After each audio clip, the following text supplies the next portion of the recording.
بسم الله الرحمن الرحيم. الحمد لله رب العالمين، وصلى الله وسلم وبارك على سيدنا محمد وعلى آله وصحبه أجمعين.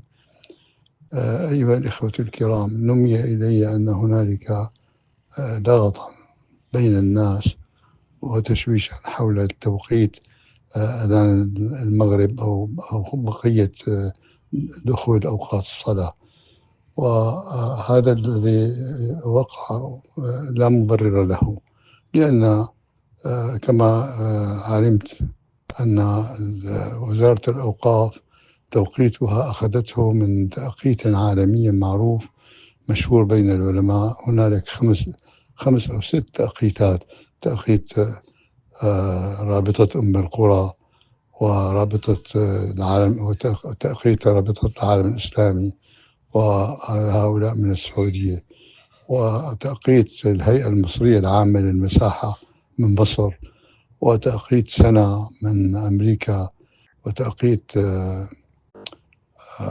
وتوقيت الجامعة الإسلامية في باكستان.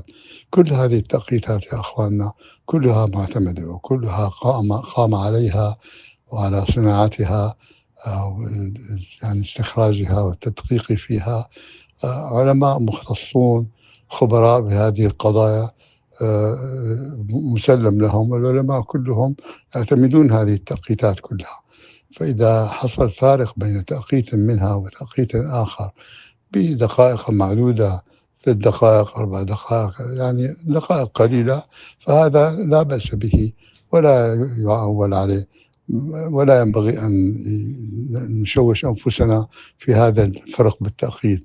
الأوقاف عندنا جزاهم الله خيرا اعتمدوا تأخير رابطة العالم الإسلامي كما فهمت، وهذا جيد، وكثير من المسلمين يأخذون بهذا التأخير، كثير من بلاد العالم الإسلامي، فلا بأس بذلك إن شاء الله، ولا داعي للتشويش في هذا. السلام عليكم ورحمة الله وبركاته.